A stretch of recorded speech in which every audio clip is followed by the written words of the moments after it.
Ah, Halloween, a time of spooky shenanigans, ghostly goings-on, a time to eat your full body weight in sweets and terrify your neighbours with threats of criminal damage to their property.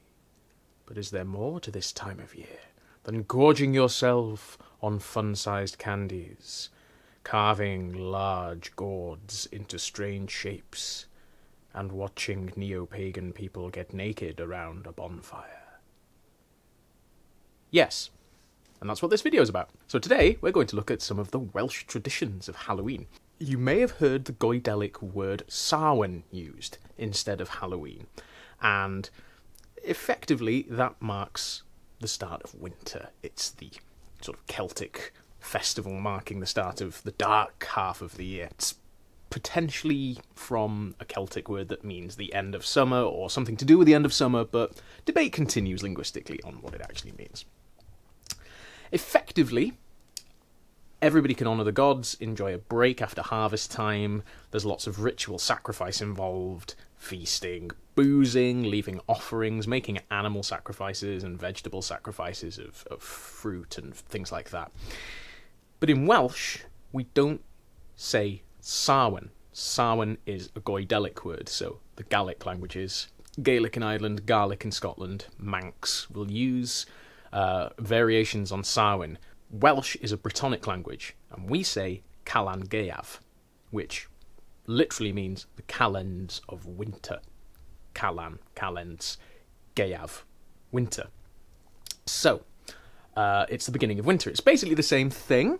It's a festival to end the harvest season, and one to mark the beginning of the cold, dark, long, lonely nights that don't impress me. Anyway, Calan Gaeaf traditions in Wales, they're quite similar to some of the more familiar ones from Scotland and Ireland. One of the main ones is the Coelcerth, the bonfire. It's really widespread. Obviously, bonfires are traditional in a lot of cultures to mark the start of winter, the start of the cold season, the cold half of the year. And the tradition in Wales, at least, is that you would have you would dance around the fire. The women and children of the parish, in some folk renditions, would dance around the bonfire in the village, and then once it's died down, you would place a stone with your name carved into it into the ashes, and then you would run home as quickly as you can, and in the morning whoever's stone was missing would die before the end of the year. Spooky. The Hwch the Gota is related to this, the short black pig, basically, or sow. Hwch is a sow, and she will chase you home once the bonfire has died down. So the bonfire dies down, this black tailless pig chases everybody back to their house, this spiritual black pig. She will snatch you away to her realm? Pigsty? Wherever she lives. So it's super spooky. I've got no idea where that one comes from, but, you know, we do it, and a strange, vengeful, spiritual black pig is terrifying, so get home quickly. We also will do wassailing in some form or another, and that is effectively going around asking for food in costume. Sound familiar? That's where trick-or-treating comes from. Wassailing is a festival associated with lots of cultures in Europe. You effectively get... Usually the young men of the town traditionally would dress up, they would parade around town, sometimes they'd sing, sometimes they'd perform some kind of like mummery or play, and go around people's houses asking for contributions of snacks and drinks and food. And if you refused, then traditionally on Samhain and Calan Gaeaf, there would be some kind of mischief if you refused to give the local lads a snack, you know?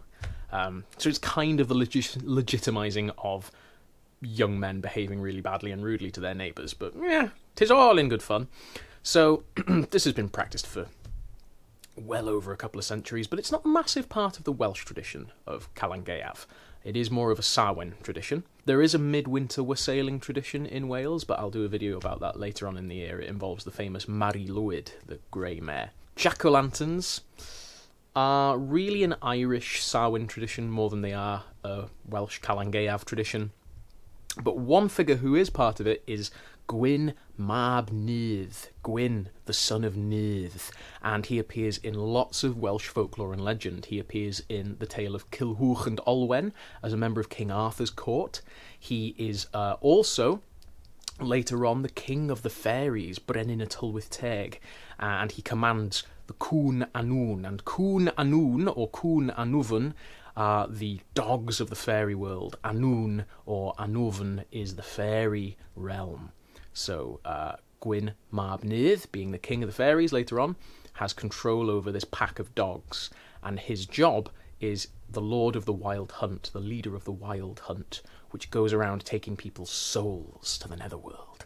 So that's his job. He's the psychopomp. A psychopomp is basically the person who takes your soul to the netherworld, from the Greek tradition. And he takes the souls of fallen warriors to the next world, sometimes on behalf of King Arthur in some of the legends, and because this is the time of year when spirits are traditionally closer to the living, it's quite a big part that he's got. There's a new tradition being started by one of the Welsh language groups, which is you basically make a skull out of paper, or papier-mâché, to represent the dead, and then you decorate it with Celtic symbols, and kind of dedicate it, or it represents Gwyn ap Nudd, and I'm not sure why, but I love it. I love it. More skulls for the son of Nudd, Lord of the Wild Hunt, and psychopomp of King Arthur. That is absolutely spot on in terms of a new Welsh Halloween tradition. I think that is fantastic. So do that. Decorate some skulls with Celtic symbols. Don't make them look too much like the Mexican skulls for the Day of the Dead. That would be very bad cultural appropriation that is entirely inappropriate. I guess you could carve a pumpkin or a turnip, though, and turn that, just use a jack-o'-lantern but make it a skull. Maybe that could become a fun tradition. Anyway, get the best of both worlds, why not? Speaking of, there are obviously some people who are neo-pagan or Wiccan who consider Halloween offensive, and I think a lot of that is due to the mass marketing and the branding and the commercialization of Halloween. Very similar to the way that the commercialization of Christmas is offensive to a lot of Christians. But we have to remember that although it is a spiritual festival, there is also a tradition of decoration, wassailing, asking for snacks, boozing, feasting, dancing, partying, and general celebration, because it is the end of the harvest. So I think the problem really is when big faceless corporations try to stick their hooks in and start creaming millions from superhero costumes, which really do have nothing to do with the actual traditions of Sauin and Calan Gaeaf and All Hallows Eve. So I do understand why people get cross about it, but as far as I'm concerned, I'd like to see more of a community feeling to Calan Gaeaf, to Halloween. Make your own costume with the kids, if you're going to make costumes, gathering together, enjoying the last of the summer and the autumn leaves and all the nice colours.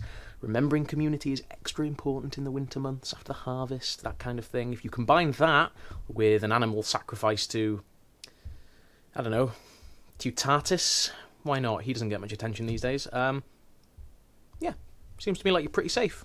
Get your cake and eat it. Just make it a really big sacrifice, like sacrifice an elephant to Tutatis.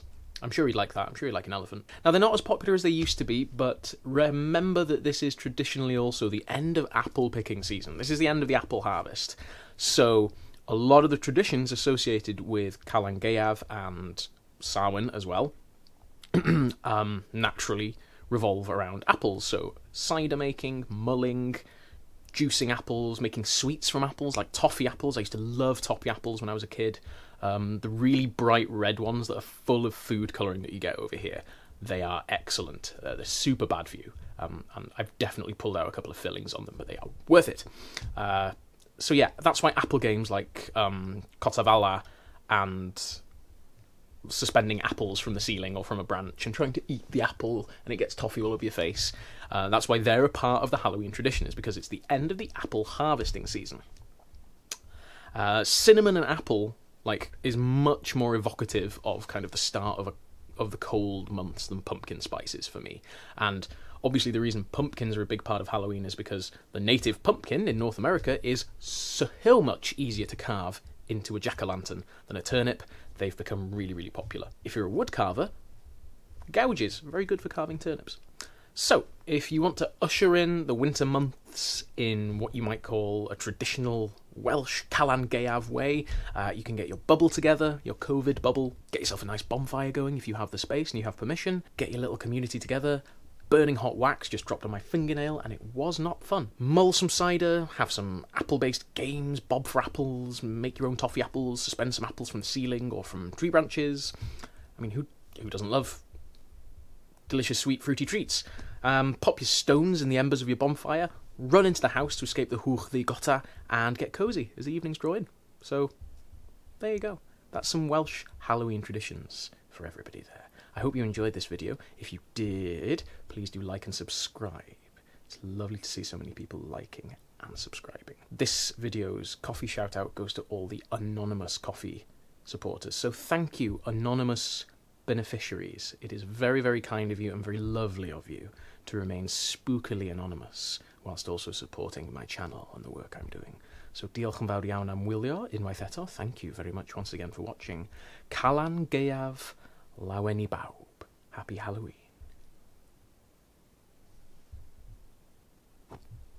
Ah, balls.